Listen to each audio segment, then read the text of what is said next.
Morning everyone, I am Julie F. Makabanig, a BEd 4 student, and today I will discuss to you the Unit 6 Ethical and Equity Consideration in Assessment, and particularly in addressing bias and cultural considerations in diverse content areas. So, remember, when addressing bias and cultural considerations in diverse content areas, it is crucial to explore how assessments can be designed and implemented to promote fairness and inclusivity. So we should be inclusive to all the students and also to their cultures. So along this discussion, I will discuss to you the forms of bias that may arise in assessments, the importance of cultural responsiveness, and strategies to mitigate this bias. So what are you waiting for? Let us now start to the different types of bias. So we have four types of bias.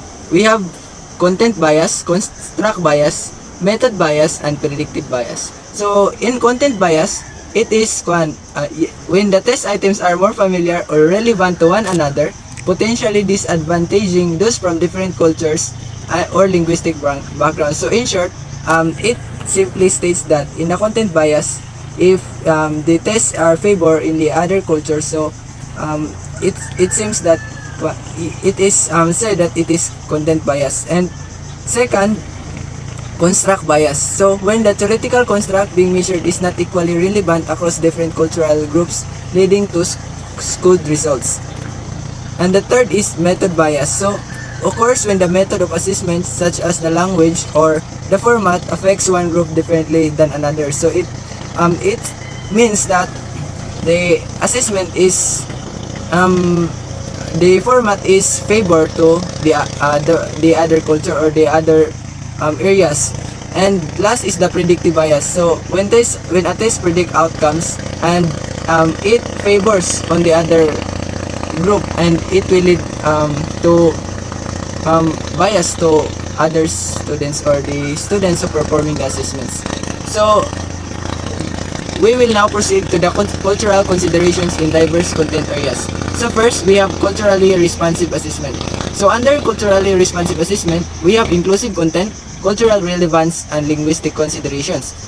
So in inclusive content, it ensures that assessment content is representative of the diverse cultures. So it means that all of the students are fair and they are well balanced in assessments. And next is cultural relevance. So assessment should be designed with cultural relevance in mind. This means considering students' experiences and ensuring that these experiences are seen as assets rather than defenses. So it means that the test maker would agree on the different cultures. So if these students have different cultures, so they will balance the test or assessments. So next is linguistic considerations. So one major important in making an assessment is the linguistic considerations, because we can say that we have diverse backgrounds, and in making a test we should give them fair test, and we will also consider their linguistic backgrounds. And under the cultural considerations in diverse content areas, we have fairness in testing, and under this we have equity versus equality, accommodations and modifications, cultural sensitivity in scoring. So equity versus equality.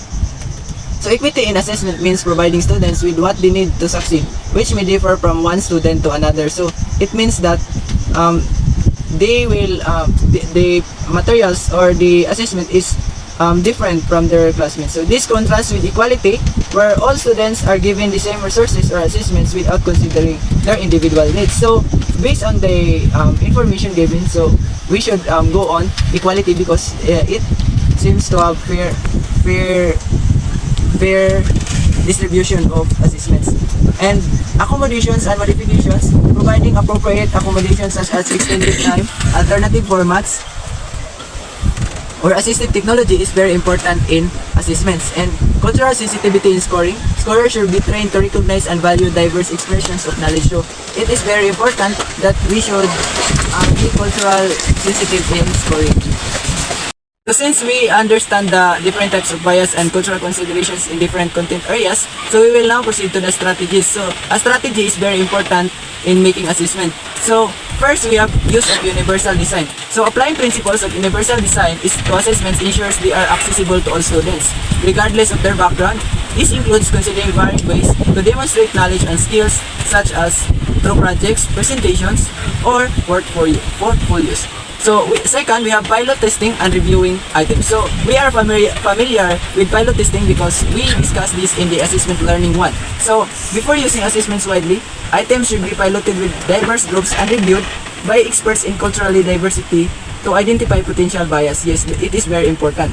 And third is continuous training. So educators and test developers should receive ongoing training in cultural competencies and bias reduction to ensure they are aware of potential pitfalls in assessment design and implementation. And fourth is data analysis for equity. Regularly analyzing assessments data to check for disparities in outcomes across different demographic groups can help identify and address bias in assessments. So, since we have understand the different strategies, we have the use of universal design, pilot testing and reviewing items, continuous training, and data analysis for equity. Let us now proceed to the examples. So, I have here one of the case study. We have bias in language proficiency assessments. So, in the context is in a standardized English language proficiency test administered to high school students across the Philippines. It was observed that students from rural areas perform significantly worse than those from urban areas.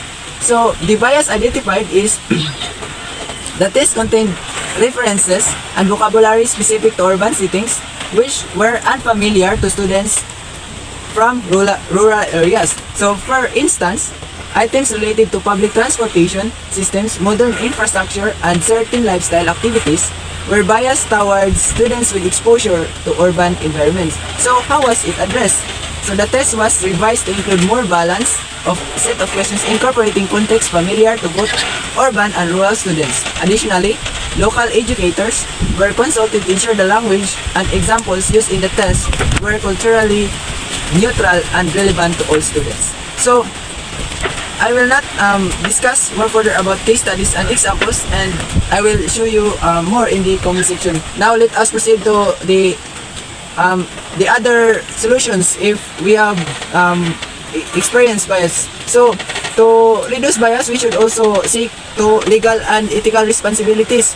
So, educators and assessment developers have a legal and ethical responsibility to ensure that assessments are fair and equitable. And commitment to equity emphasize the importance of a continued commitment to equity in assessment. This includes not only addressing current bias but also being proactive in preventing future biases through ongoing review and adaptation.